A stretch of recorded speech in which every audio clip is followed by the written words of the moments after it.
Hello, dear students. Welcome back to my chemistry class. And here is your Aslam ma'am. Now we are learning 9th standard Kerala syllabus chemistry, chapter 3. And the name of our chapter is redox reactions and rate of chemical reactions. ഇപ്പോൾ നമ്മൾ പഠിച്ചുകൊണ്ടിരിക്കുന്ന chapter redox reactions and rate of chemical reactions എന്ന ചാപ്റ്ററാണ്. And ഇന്നത്തെ video നമ്മുടെ ചാപ്റ്ററിൻ്റെ last video ആണ് കേട്ടോ. സോ ഈ കുറച്ച് വീഡിയോസായിട്ട് നമ്മൾ ഡിസ്കസ് ചെയ്തുകൊണ്ടിരിക്കുന്നത് എന്താണ്, factors influencing the rate of chemical reaction. ഒരു കെമിക്കൽ റിയാക്ഷൻ്റെ റേറ്റിനെ അല്ലെങ്കിൽ സ്പീഡിനെ സ്വാധീനിക്കുന്ന ഇൻഫ്ലുവൻസ് ചെയ്യുന്ന കുറച്ച് ഫാക്ടേഴ്സ് ഘടകങ്ങളെയാണ് നമ്മൾ പഠിച്ചുകൊണ്ടിരിക്കുന്നത്. അതിൽ ഫസ്റ്റ് ഏതായിരുന്നു? Nature of reactant. സെക്കൻഡ് നമ്മൾ പഠിച്ചു കോൺസെൻട്രേഷൻ ഓഫ് റിയാക്റ്റൻസ്. ദെൻ മൂന്നാമത്തെ നമ്മൾ പഠിച്ചു surface area of reactants. Then കഴിഞ്ഞ വീഡിയോയിൽ നമ്മൾ പഠിച്ചു ടെമ്പറേച്ചറും ഇൻഫ്ലുവൻസ് ചെയ്യുന്നുണ്ടെന്ന്. And today we are going to learn about a new factor. അപ്പോൾ ഇന്ന് നമ്മൾ എന്താണ് അടുത്ത ഫാക്ടർ എന്ന് നമുക്ക് നോക്കാം. So let's get started.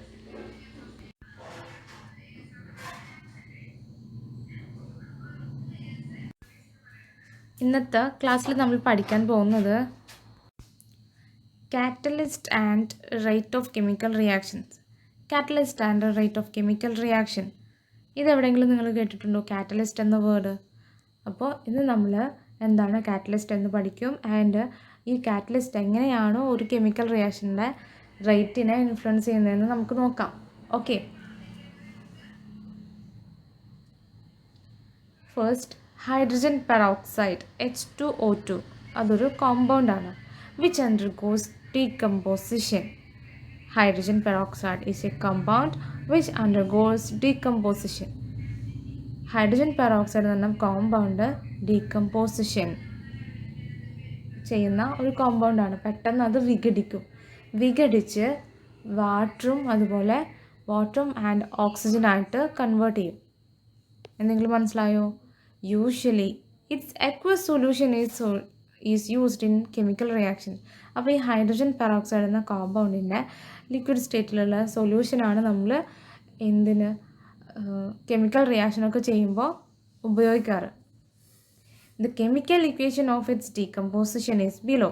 അപ്പോൾ നമ്മൾ പറഞ്ഞു ഹൈഡ്രജൻ പെറോക്സൈഡ് എന്നുള്ള ഈ കോമ്പൗണ്ട് പെട്ടെന്ന് വിഘടിച്ച് അത് ഇങ്ങനെ പുറത്ത് വെച്ചിട്ട് കഴിഞ്ഞാൽ അത് ഡീകമ്പോസ് ചെയ്തിട്ട് വാട്ടറും അതുപോലെ ഓക്സിജനായിട്ട് മാറും. അതിൻ്റെ ഇക്വേഷനാണ് ഈ ബാലൻസ്ഡ് കെമിക്കൽ ഇക്വേഷനാണ് തന്നിട്ടുള്ളത്. 2H2O2 gives 2H2O plus O2.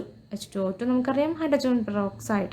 അത് വിഘടിച്ച് എന്തൊക്കെയാകുന്നു? H2O വാട്ടറും അതുപോലെ ഓക്സിജനായി മാറുന്നു. അപ്പോൾ ഈ ഒരു പ്രോസസ്സ് ബേസ് ചെയ്തിട്ട് നമുക്കൊരു എക്സ്പെരിമെൻറ്റ് ചെയ്ത് നോക്കാം. എന്നത്തെയും ക്ലാസ്സിൽ പോലെ നമ്മൾ ഇന്നും ഒരു എക്സ്പെരിമെൻറ്റ് ചെയ്യുന്നുണ്ട്. നിങ്ങൾ ഭയങ്കര സന്തോഷമാണ് അല്ലേ എക്സ്പെരിമെൻ്റൊക്കെ കാണുമ്പോൾ?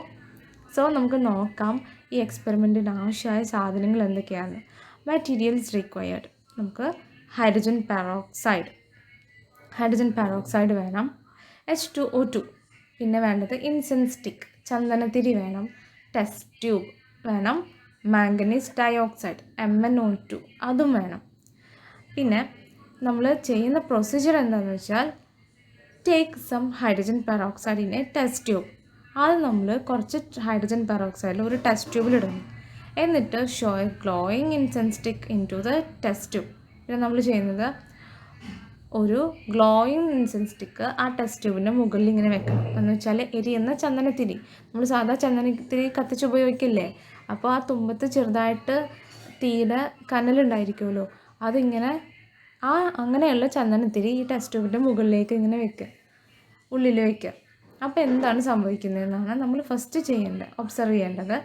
പിന്നീട് നമ്മൾ ചെയ്യേണ്ടത് ആ സെയിം ടെസ്റ്റ് ട്യൂബിലേക്ക് തന്നെ മാംഗനീസ് ഡയോക്സൈഡ് ആഡ് ചെയ്യണം. Add some manganese dioxide into the hydrogen peroxide add a test tube. അപ്പോഴും എന്താ സംഭവിക്കുന്നതെന്ന് നോക്കാം. അത് മാത്രമല്ല, എന്നിട്ട് ആ ചന്ദനത്തിരി വീണ്ടും ഇതിൻ്റെ ഇപ്പോൾ നമ്മൾ രണ്ടാമത് മാംഗനീസ് ഡയോക്സൈഡ് ആഡ് ചെയ്ത ടെസ്റ്റ് ട്യൂബിന് മുകളിൽ വെക്കുന്നു. അപ്പോഴും എന്താ സംഭവിക്കുന്നതെന്ന് നോക്കണം. എന്നിട്ട് ഒരു ഫിൽറ്റർ പേപ്പർ ഉപയോഗിച്ച് ലാസ്റ്റ് ഈ റിയാക്ഷനൊക്കെ നടന്നു കഴിഞ്ഞാൽ ഫിൽറ്റർ പേപ്പർ ഉപയോഗിച്ച് ആ കോമ്പൗണ്ടിനെ ഫിൽറ്റർ എടുക്കണം. ഓക്കെ, ഇതാണ് നമ്മുടെ എക്സ്പെരിമെൻറ്റ്. ഇതിൽ ഫിൽറ്റർ ചെയ്യുന്നതൊന്നും നമ്മൾ കാണുന്നില്ല, അത് ജസ്റ്റ് പറയുന്നേ ഉള്ളൂ. സോ നമുക്ക് ആ എക്സ്പെരിമെൻ്റ് ഒന്ന് കണ്ടു നോക്കാം. ഓക്കെ,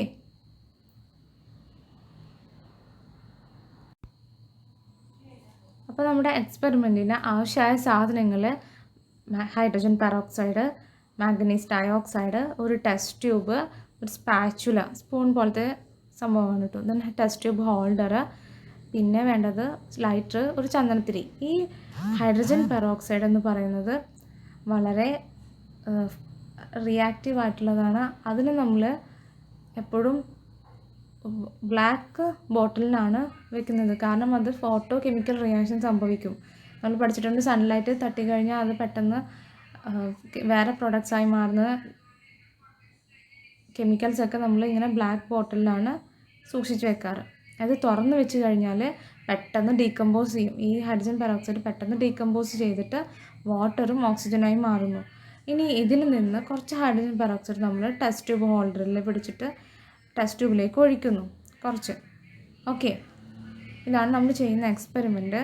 എന്നിട്ട് ഒരു ചന്ദനത്തിരി, കത്തിച്ച ചന്ദനത്തിരി ഇതിൻ്റെ മൗത്ത് പാർട്ടിൽ ഇങ്ങനെ കൊണ്ടുവയ്ക്കുന്നു. അത് നമുക്ക് ചന്ദനത്തിരി ഒന്ന് കത്തിച്ച് നോക്കാം.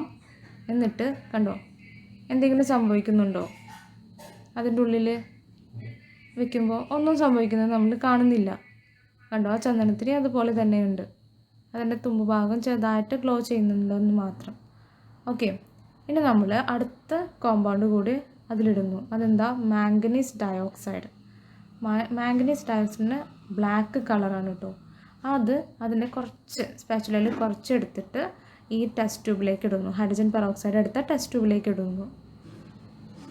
എന്നിട്ട് നോക്കണം ഈ ചന്ദനത്തിരിക്ക് എന്തെങ്കിലും സംഭവിക്കുന്നുണ്ടോ. കണ്ടോ, അത് വീണ്ടും കത്താൻ തുടങ്ങി. എന്തുകൊണ്ടാണ്? അവിടെ ഏതോ ഒരു ഗ്യാസ് ഫോം ചെയ്തിട്ടുണ്ട്. ഏത് ഗ്യാസാണ്?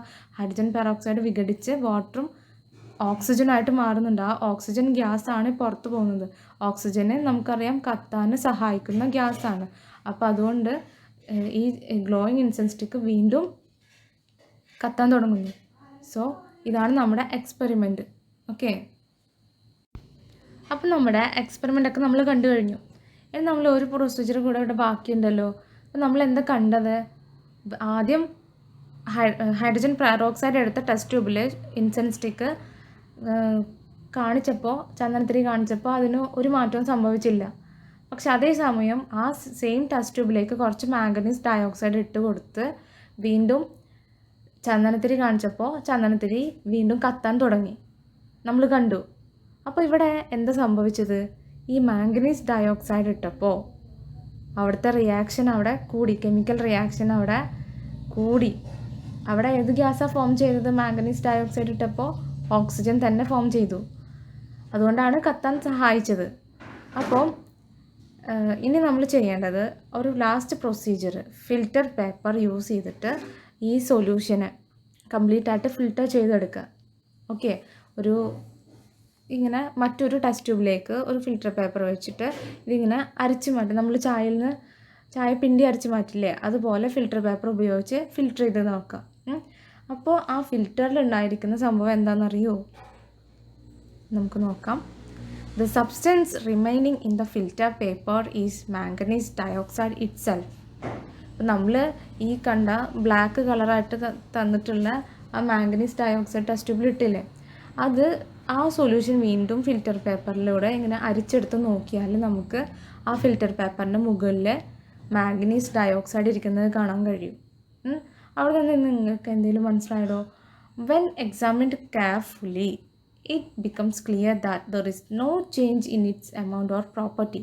നമ്മൾ ആ മാംഗനീസ് ഡയോക്സൈഡ്, ആ ഫിൽറ്റർ പേപ്പറിൽ കിട്ടിയിട്ടുള്ള മാംഗനീസ് ഡയോക്സൈഡിനെ നന്നായി നമ്മൾ ഒബ്സർവ് ചെയ്തിട്ടുണ്ടെങ്കിൽ, നമ്മൾ അതിനെ നന്നായി നിരീക്ഷിച്ച് കഴിഞ്ഞിട്ടുണ്ടെങ്കിൽ നമുക്ക് മനസ്സിലാവും ആ മാംഗനീസ് ഡയോക്സൈഡിന് ഒരു മാറ്റവും സംഭവിച്ചിട്ടില്ല.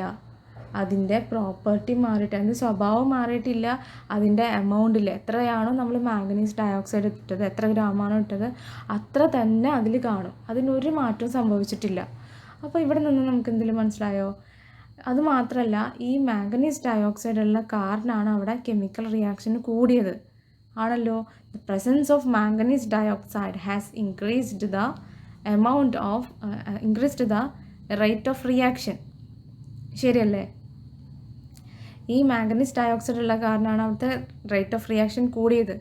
ആദ്യം നമ്മളെടുത്ത ടെസ്റ്റ് ട്യൂബിൽ വെറും ഹൈഡ്രജൻ പെറോക്സൈഡ് മാത്രമേ ഉണ്ടായിരുന്നുള്ളൂ. അവിടെയും ഓക്സിജനും വാട്ടറായിട്ട് ഡീകമ്പോസ് ചെയ്ത് പോകുന്നുണ്ട് ഹൈഡ്രജൻ പെറോക്സൈഡ്. ഹൈഡ്രജൻ പെറോക്സൈഡ് ഇങ്ങനെ തുറന്നു വെച്ച് കഴിഞ്ഞാൽ പെട്ടെന്ന് അത് ഓക്സിജനോ അതുപോലെ വാട്ടറായിട്ട് അത് വിഘടിച്ച് പോകുന്നുണ്ട്. പക്ഷേ അവിടെ വെറും ഹൈഡ്രജൻ പെറോക്സൈഡ് മാത്രമാണെങ്കിൽ അത് അത്ര പെട്ടെന്ന് അങ്ങോട്ട് വിഘടിച്ച് പോവില്ല, കുറച്ചൊന്ന് സ്ലോയിലേ പോവുള്ളൂ. പക്ഷെ അതേ സമയം നമ്മൾ കുറച്ച് മാംഗനീസ് ഡയോക്സൈഡ് അതിൽ ഇട്ട് കൊടുത്തപ്പോൾ എന്ത് സംഭവിച്ചു? ഒരുപാട് ഓക്സിജൻ ഗ്യാസ് അവിടെ ഫോം ചെയ്തു പെട്ടെന്ന്. അതുകൊണ്ടാണ് ആ ചന്ദനത്തിരി വീണ്ടും കത്താൻ തുടങ്ങിയത്. എരിയുന്ന ചന്ദനത്തിരി, കുറച്ച് അതിൻ്റെ തുമ്പത്ത് മാത്രം ചെറുതായിട്ട് എരിയുന്ന ചന്ദനത്തിരിയാണ് കേട്ടോ, അല്ലാതെ വെറുതെ കത്തിക്കാത്ത ചന്ദനത്തിരി അല്ല. അപ്പോൾ അതുകൊണ്ട് അത് വീണ്ടും ആളി കത്താൻ തുടങ്ങി ചന്ദനത്തിരി. അപ്പോൾ അതിൽ നിന്ന് നമുക്ക് എന്ത് മനസ്സിലായി? മാംഗനീസ് ഡയോക്സൈഡ് ഇട്ടപ്പോൾ അവിടെയുള്ള കെമിക്കൽ റിയാക്ഷന് ഇൻക്രീസായി. അതുകൊണ്ടാണ് അവിടെ ഒരുപാട് ഓക്സിജൻ വന്നത്.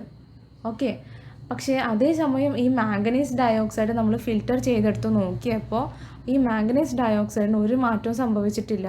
ഈ മാംഗനീസ് ഡയോക്സൈഡ് കെമിക്കൽ റിയാക്ഷനിൽ പങ്കെടുത്തിട്ടില്ല. പകരം ആ ഹൈഡ്രജൻ പെറോക്സൈഡിനെ വാട്ടറും ഓക്സിജനാക്കി മാറ്റുന്ന ആ ഒരു പ്രോസസ്സിൻ്റെ സ്പീഡിനെ ഈ മാംഗനീസ് ഡയോക്സൈഡ് കൂട്ടുകയാണ് ചെയ്തത്. അതിൻ്റെ റേറ്റിനെ കൂട്ടി. അതല്ലാതെ ഈ മാംഗനീസ് ഡയോക്സൈഡ് ഹൈഡ്രജൻ പെറോക്സൈഡുമായിട്ട് റിയാക്ഷൻ നടന്നിട്ടില്ല. മാംഗനീസ് ഡയോക്സൈഡ് ഇട്ട കാരണം ഇത് കൂട്ടിയെന്ന് മാത്രം. ഈ മാംഗനീസ് ഡയോക്സൈഡ് ഇട്ട് കൊടുത്ത കാരണം ഈ ഹൈഡ്രജൻ പെറോക്സൈഡിൻ്റെ ഡീകമ്പോസിഷൻ്റെ സ്പീഡ് കൂട്ടി. അപ്പോൾ ഇങ്ങനെയുള്ള വസ്തുക്കളെ നമ്മൾ എന്താണെന്ന് പറയുക, manganese dioxide acts as A catalyst in this reaction. ഇതിനെയാണ് നമ്മൾ കാറ്റലിസ്റ്റ് എന്ന് പറയുന്നത്. ഒരു കെമിക്കൽ റിയാക്ഷൻ നടക്കുമ്പോൾ അതിൻ്റെ സ്പീഡ് കൂട്ടാൻ വേണ്ടിയിട്ട് നമ്മൾ ആഡ് ചെയ്യുന്ന സാധനങ്ങളെയാണ് കാറ്റലിസ്റ്റ് എന്ന് പറയുന്നത്. അത് മാത്രമല്ല, ഈ കാറ്റലിസ്റ്റുകൾക്ക് ഒരു മാറ്റവും സംഭവിക്കുന്നില്ല കേട്ടോ. ഈ കാറ്റലിസ്റ്റുകൾ കെമിക്കൽ റിയാക്ഷനിൽ പങ്കെടുക്കുന്നില്ല, അവർക്ക് ഒരു മാറ്റവും സംഭവിക്കുന്നില്ല. പക്ഷെ പകരം ഏതാണോ അവിടെ കെമിക്കൽ റിയാക്ഷൻ നടക്കുന്നത് അതിൻ്റെ സ്പീഡാണ് ഇൻക്രീസ് ചെയ്യുന്നത്. ഓക്കെ. സോ അതാണ് കാറ്റലിസ്റ്റ്. ഇവിടെ ഇതാണ് മാംഗനീസ് ഡയോക്സൈഡ്. ഓക്കെ. ബ്ലാക്ക് കളറിലുള്ള പൊടിയാണ് കേട്ടോ, പൗഡറാണ് മാംഗനീസ് ഡയോക്സൈഡ്. ഇതിവിടെ കണ്ടിട്ടുണ്ടല്ലോ, പൗഡർ രൂപത്തിലാണ് കേട്ടോ. അത് ആഡ് ചെയ്ത ടെസ്റ്റ് ട്യൂബ് ഒന്ന് നോക്കൂ. ഇവിടെ കണ്ടോ, മാംഗനീസ് ഡയോക്സൈഡ് ആഡ് ചെയ്ത ടെസ്റ്റ് ട്യൂബാണിത്. ഹൈഡ്രജൻ പെറോക്സൈഡിനുള്ള ടെസ്റ്റ് ട്യൂബിലേക്ക് മാംഗനീസ് ഡയോക്സൈഡ് ആഡ് ചെയ്തപ്പോൾ കണ്ടതാണ്.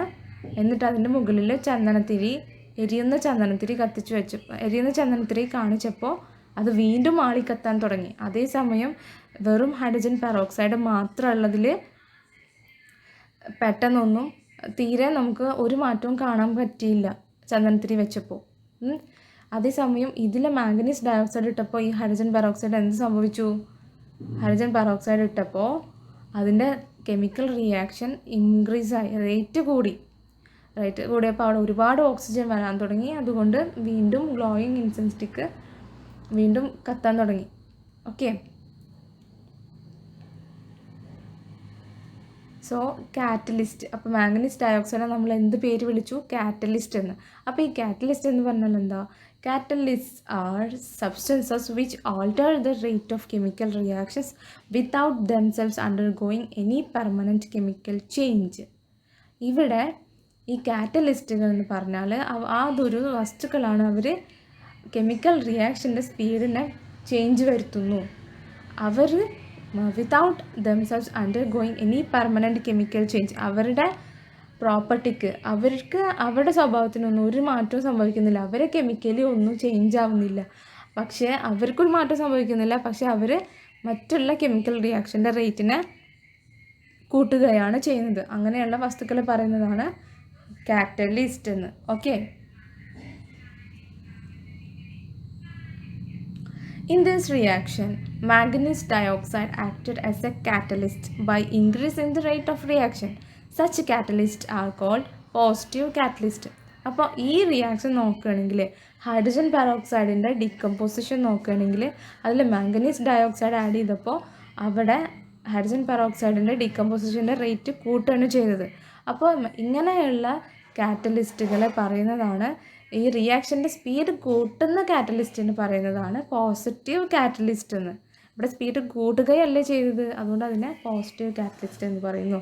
അപ്പോൾ സ്പീഡ് കുറക്കുന്ന കാറ്റലിസ്റ്റ് ഉണ്ടെങ്കിലോ അവരെ നമ്മൾ എന്ത് പേര് വിളിക്കും? യെസ്, കറക്റ്റാണ്, നെഗറ്റീവ് കാറ്റലിസ്റ്റ് എന്ന്. അപ്പോൾ നെഗറ്റീവ് കാറ്റലിസ്റ്റുകൾ ഉണ്ടാവുമോ? ഉണ്ടല്ലോ, നമുക്ക് നോക്കാം. You have understood that hydrogen peroxide decomposes to form water and oxygen. നമ്മൾ പഠിച്ചതാണ് ഹൈഡ്രജൻ പെറോക്സൈഡ് ഡിക്കമ്പോസ് ചെയ്തിട്ട് വാട്ടറും അതുപോലെ ഓക്സിജൻ ആവുന്നു.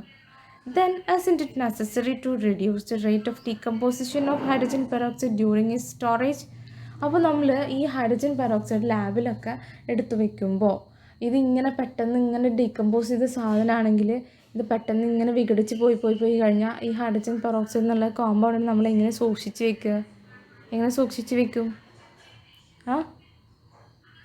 യെസ്, അതിനെ നമ്മൾ എങ്ങനെ സൂക്ഷിച്ച് വെക്കണം? അതിൻ്റെ റെഡ്യൂസ് ചെയ്യണ്ടേ, അതിൻ്റെ ഡിക്കമ്പോസിഷൻ്റെ റേറ്റിനെ നമ്മൾ റെഡ്യൂസ് ചെയ്യണ്ടേ, കുറയ്ക്കണ്ടേ? ഇങ്ങനെ വിഘടിച്ച് പോകുന്നത് കുറയ്ക്കണ്ടേ നമ്മൾ? അതിനെ നമ്മൾ എന്ത് ചെയ്യും? Yes, for this purpose some phosphoric acid is added to hydrogen peroxide. അപ്പോൾ H3PO4 എന്നാണ് ഫോസ്ഫോറിക് ആസിഡിന് പറയുന്നത്. അപ്പോൾ നമ്മൾ ഈ ഹൈഡ്രജൻ പെറോക്സൈഡിൻ്റെ ഡിക്കമ്പോസിഷൻ്റെ റേറ്റ് കൂട്ടാൻ വേണ്ടിയിട്ട് നമ്മൾ പോസിറ്റീവ് കാറ്റലിസ്റ്റായ മാംഗനീസ് ഡയോക്സൈഡിനെ ആഡ് ചെയ്യുന്നു. അതേസമയം ഇത് സ്റ്റോർ ചെയ്ത് വെക്കുമ്പോൾ, നമ്മൾ ലാബിലൊക്കെ സൂക്ഷിച്ച് വെക്കുമ്പോൾ ഹൈഡ്രജൻ പെറോക്സൈഡിനെ നമ്മൾ പെട്ടെന്ന് ഇങ്ങനെ ഡിക്കമ്പോസ് ചെയ്ത് പോവാതെ തീരെ ഡിക്കമ്പോസ് ചെയ്യാത്ത രീതിയിൽ വെക്കണ്ടേ? എന്നാലല്ലേ നമുക്ക് ലാബിലൊക്കെ എക്സ്പെരിമെൻറ്റ് ചെയ്യുമ്പോൾ ഹൈഡ്രജൻ പെറോക്സൈഡ് കിട്ടുള്ളൂ. അല്ലെങ്കിൽ അതിൽ വാട്ടറും ഓക്സിജനായിട്ട് അത് പോവില്ലേ? അപ്പോൾ നമ്മൾ അതിന് ഡിക്കമ്പോസിൻ്റെ റേറ്റ് കുറയ്ക്കാൻ വേണ്ടിയിട്ട് നമ്മൾ എന്ത് ചെയ്യുന്നു? നമ്മൾ ഹൈഡ്രജൻ പെറോക്സൈഡ് സ്റ്റോർ ചെയ്യുന്ന സമയത്ത് അതിൽ ഫോസ്ഫോറിക് ആസിഡ് കൂടി ഇടുന്നു. നമ്മൾ ഫോസ്ഫോറിക് ആസിഡ്, ഇപ്പോൾ നമ്മൾ മാംഗനീസ് ഡയോക്സൈഡ് ഇട്ട പോലെ ഫോസ്ഫോറിക് ആസിഡ് അതിൽ ഒഴിക്കുന്നു, ഹൈഡ്രജൻ പെറോക്സൈഡിൽ ഒഴിച്ച് വെക്കും. അപ്പോൾ ഡിക്കമ്പോസ് ചെയ്യാതെ ഇങ്ങനെ ഇരിക്കും, ഒരുപാട് കാലം അത് ഹൈഡ്രജൻ പെറോക്സൈഡായിട്ട് തന്നെ ഇരിക്കും. അപ്പോൾ ഇങ്ങനെയല്ല, അപ്പോൾ ഇവിടെ ഈ ഹൈഡ്രജൻ പെറോക്സൈഡിൻ്റെ ഡിക്കമ്പോസിഷൻ്റെ റേറ്റ് ഫോസ്ഫോറിക് ആസിഡ് കൂട്ടുകയാണോ കുറയ്ക്കുകയാണോ ചെയ്തത്? കുറയ്ക്കുക. അപ്പോൾ ഇങ്ങനെയുള്ള കാറ്റലിസ്റ്റിൻ്റെ പറയുന്നതാണ് നെഗറ്റീവ് കാറ്റലിസ്റ്റ് എന്ന് വെച്ചാൽ അതിൻ്റെ കെമിക്കൽ റിയാക്ഷൻ്റെ സ്പീഡിനെ കുറയ്ക്കാം. Here phosphoric acid acts as a negative catalyst as it reduces the decomposition rate of hydrogen peroxide. Okay, അപ്പോൾ നമ്മൾ 2 തരം കാറ്റലിസ്റ്റ് ഉണ്ടെന്ന് നമ്മൾ പഠിച്ചു. പോസിറ്റീവ് കാറ്റലിസ്റ്റ് ഉണ്ട്, നെഗറ്റീവ് കാറ്റലിസ്റ്റ് ഉണ്ട്. അപ്പോൾ in the manufacture of sulphuric acid, അപ്പോൾ സൾഫ്യൂരിക് ആസിഡ് നമ്മൾ ഒരുപാട് സൾഫ്യൂരിക് ആസിഡ് ഉണ്ടാക്കുമല്ലോ ഇൻഡസ്ട്രിയലായിട്ട്. അപ്പം അവിടെ നമ്മൾ ഇതിൻ്റെ ഈ സൾഫ്യൂരിക് ആസിഡിൻ്റെ മാനുഫാക്ചർ പെട്ടെന്നാവാൻ വേണ്ടിയിട്ട് അതുണ്ടാക്കുന്ന സമയത്ത് നമ്മൾ വനാഡിയം പെൻറ്റോക്സൈഡോ ആഡ് ചെയ്യും. എന്താ, ഒരു പോസിറ്റീവ് കാറ്റലിസ്റ്റായിട്ട്. എന്ന് വെച്ചാൽ ഈ വനാഡിയം പെൻറ്റോക്സൈഡ് ആഡ് ചെയ്യുമ്പോൾ സൾഫ്യൂരിക് ആസിഡ് ഉണ്ടാക്കുന്ന പ്രോസസ്സിനെ പെട്ടെന്ന് അതിൻ്റെ സ്പീഡ് കൂട്ടിക്കഴിയും. അപ്പോൾ പെട്ടെന്ന് നമുക്ക് സൾഫ്യൂരിക് ആസിഡ് കിട്ടും. Okay, then in the manufacture of ammonia iron R added as positive catalyst. അത് മാത്രമല്ല അമോണിയ എന്ന് പറയുന്ന കോമ്പൗണ്ട് ഉണ്ടാക്കുമ്പോൾ അവിടെ ഒരുപാട് ഇൻഡസ്ട്രിയലായിട്ട് വലിയ ഫാക്ടറികളൊക്കെ ഉണ്ടാക്കുകയാണ്. അവിടെ നമ്മൾ എന്ത് ചെയ്യും? അയൺ ആഡ് ചെയ്യും. അപ്പോൾ അതിൻ്റെ അമോണിയ ഉണ്ടാക്കുന്നതിൻ്റെ സ്പീഡ് അവിടെ കൂട്ടും. അപ്പോൾ ഇത് രണ്ട് വനാഡിയം പെൻറ്റോക്സൈഡും അതുപോലെ അയണും പോസിറ്റീവ് കാറ്റലിസ്റ്റായിട്ടാണ് നിൽക്കുന്നത്. ഓക്കെ, ഇനി ഡെയിലി ലൈഫിൽ നിങ്ങൾക്ക് കാറ്റലിസ്റ്റിന് മറന്നു പോകാതിരിക്കാൻ ഞാനൊരു ഇത് പറഞ്ഞു തരാം. എന്താണെന്ന് വെച്ചാൽ നമ്മൾ ഈ പണ്ട് കാലങ്ങളിലൊക്കെ ഇപ്പോഴും ചെയ്യുന്നവരുണ്ട്. നമ്മൾ ബീഫ് അല്ലെങ്കിൽ ചിക്കൻ മീറ്റൊക്കെ കറി വെക്കുന്ന സമയത്ത് കുറച്ച് പൊട്ടാറ്റോ അതിൽ ആഡ് ചെയ്യും. പൊട്ടാറ്റോ ആഡ് ചെയ്യുമ്പോൾ എന്തിനാന്ന് വെച്ചാൽ ഈ പൊട്ടാറ്റോ അവിടെ ഉരുളക്കിഴങ്ങ് അവിടെ കാറ്റലിസ്റ്റായിട്ട് ആക്ട് ചെയ്യും. എന്നിട്ട് പെട്ടെന്ന് ഈ മീറ്റിൻ്റെ വേവാൻ അതിന് സഹായിക്കും, വെന്ത് കിട്ടാൻ അതിന് സഹായിക്കും, പെട്ടെന്ന് കുക്കാവും. ഈ പൊട്ടാറ്റോ ആഡ് ചെയ്ത് കഴിഞ്ഞാൽ ബീഫും മീറ്റൊക്കെ മീറ്റ്സ് എല്ലാം പെട്ടെന്ന് വെന്ത് കിട്ടും. അതിനാണ് ഈ പൊട്ടാറ്റോ ആഡ് ചെയ്യുന്നത്. അപ്പോൾ പൊട്ടാറ്റോ ആക്ട് ചെയ്യുന്നത് അവിടെ കാറ്റലിസ്റ്റായിട്ടാണ്. നിങ്ങളൊന്ന് മനസ്സിലാക്കി വെക്കാൻ ഞാൻ പറഞ്ഞതേ ഉള്ളൂ. പക്ഷേ പൊട്ടാറ്റോ ഒരു മാറ്റവും അവിടെ സംഭവിക്കുന്നില്ല. ജസ്റ്റ് പൊട്ടാറ്റോ അവിടെ കുക്കായി മാത്രമേ ഉള്ളൂ. സോ അതാണ് അവിടെ കാറ്റലിസ്റ്റിനെ ഒന്ന് ജസ്റ്റ് മനസ്സിലാക്കാൻ വേണ്ടി ഞാൻ പറഞ്ഞതേ ഉള്ളൂ കേട്ടോ. ഈ ഒരു എക്സാമ്പിൾ ഓർത്ത് വയ്ക്കുക. അപ്പോൾ നമുക്ക് മനസ്സിലാവും കാറ്റലിസ്റ്റ് എന്താണ്. കാറ്റലിസ്റ്റ് അതിനൊരു മാറ്റവും സംഭവിക്കുന്നില്ല. അത് ജസ്റ്റ് ഈ കുക്ക് ചെയ്യുന്നതിൻ്റെ സ്പീഡ് അതിനെ കൂട്ടി. ഈ പൊട്ടാറ്റോ ഇട്ട് കഴിഞ്ഞാൽ പെട്ടെന്ന് കുക്കായി കിട്ടും. പൊട്ടാറ്റോ ഇട്ടില്ലെങ്കിൽ കുറച്ചുകൂടെ 5 മിനിറ്റിന് കുക്കാവുന്നൊരു സംഭവമാണെങ്കിൽ കുറച്ച് പൊട്ടാറ്റോ ഇട്ട് കഴിഞ്ഞാൽ അത് പെട്ടെന്ന് കുക്കായി കിട്ടും. സോ കാറ്റലിസ്റ്റായിട്ട് ആക്ട് ചെയ്യുന്നത് അവിടെ പൊട്ടാറ്റോ ആണ്. പൊട്ടാറ്റോ ഇട്ട് കഴിഞ്ഞപ്പോൾ അതിൻ്റെ സ്പീഡ് കൂട്ടി കഴിഞ്ഞു. ഓക്കെ, സോ അതാണ് കാറ്റലിസ്റ്റ്. ഇനി അപ്പോൾ നമ്മുടെ ഇത് മാത്രമല്ല, നമ്മൾ എൻസൈമുകളെ കുറിച്ച് കേട്ടിട്ടുണ്ട്. നമ്മുടെ ശരീരത്തിലുണ്ട് കാറ്റലിസ്റ്റായിട്ട് ആക്ട് ചെയ്യുന്നവർ. നമ്മുടെ ശരീരത്തിൻ്റെ പ്രവർത്തനങ്ങൾ നമ്മുടെ ശരീരത്തിൽ, നമ്മുടെ ബോഡിയിൽ ഒരുപാട് കെമിക്കൽ റിയാക്ഷൻസ് നടക്കുന്നില്ലേ. അപ്പോൾ അതിനെല്ലാം സ്പീഡ് കൂട്ടാൻ വേണ്ടിയിട്ടുള്ള കാറ്റലിസ്റ്റുകളുണ്ട്. ഏതാണെന്നറിയോ? എൻസൈമുകളെന്ന് പറയും. നമുക്ക് നോക്കാം. ഇവരെ നമ്മൾ ബയോ കാറ്റലിസ്റ്റ് എന്നാണ് വിളിക്കുന്നത്. ഓക്കെ, ഇവിടെ നിങ്ങൾക്ക് മനസ്സിലാവുന്നുണ്ടോ? Bio catalyst. Biological process occurring in living cells are chemical reactions. നമുക്കറിയാം നമ്മുടെ സെല്ലുകളിലൊക്കെ നടക്കുന്ന ബയോളജിക്കൽ പ്രോസസ്സൊക്കെ കെമിക്കൽ റിയാക്ഷൻസ് ആണ്. This chemical reactions sustains life. ഈ കെമിക്കൽ റിയാക്ഷൻസ് ഉള്ളതുകൊണ്ടാണ് നമ്മൾ ജീവിച്ച് പോകുന്നത്. Then these reactions are catalyzed by complex protein molecules known as enzymes. അപ്പോൾ ഈ നമ്മുടെ ശരീരത്തിൽ നടക്കുന്ന ഓരോ പ്രവർത്തനങ്ങളെയും ഓരോ കെമിക്കൽ റിയാക്ഷൻ്റെയും സ്പീഡ് കൂട്ടുന്നത് ആരാണെന്നറിയോ? അവരെ നമ്മൾ ബയോളജിക്കൽ കാറ്റലിസ്റ്റ്, ബയോ കാറ്റലിസ്റ്റ് എന്ന് പറയും. അവരെ എന്താണ് വിളിക്കുന്നത്? എൻസൈംസ്. എൻസൈംസ് നമ്മൾ കേട്ടിട്ടുണ്ടല്ലോ. എൻസൈംസ് ഉണ്ടെങ്കിൽ പെട്ടെന്ന് റിയാക്ഷൻ നടക്കുന്നൊക്കെ. അതേ, അവരെ നമ്മൾ ബയോ കാറ്റലിസ്റ്റ് എന്നാണ് വിളിക്കുന്നത്. ദ എൻസൈം, അതിൻ്റെ എക്സാമ്പിളാണ് ദ എൻസൈം എമൈലേസ്. എമൈലേസ് എന്നാണ് കേട്ടോ. Present in saliva converts starch into maltose. അപ്പോൾ നമ്മൾ ഉമിനീരിനെ ഈ എമൈലേസ് എന്ന എൻസൈം എന്തൊക്കെ മാറ്റും? മാൾട്ടോസ് ആക്കി മാറ്റാൻ ഹെൽപ്പ് ചെയ്യുന്നുണ്ട്. ഓക്കെ, സോ ഇതൊക്കെയാണ് നമ്മുടെ കാറ്റലിസ്റ്റിനെ കുറിച്ചിട്ട്. അപ്പോൾ കാറ്റലിസ്റ്റ് എങ്ങനെയാണ്? ഒരു കെമിക്കൽ റിയാക്ഷൻ, പോസിറ്റീവ് കാറ്റലിസ്റ്റ് ഉണ്ട്. അപ്പോൾ പോസിറ്റീവ് കാറ്റലിസ്റ്റ് ആണെങ്കിൽ റേറ്റ് ഓഫ് കെമിക്കൽ റിയാക്ഷൻ കൂട്ടിക്കളയും. അതുപോലെ നെഗറ്റീവ് ആണെങ്കിൽ കെമിക്കൽ റിയാക്ഷൻ്റെ റേറ്റ് കുറച്ച് കളയും.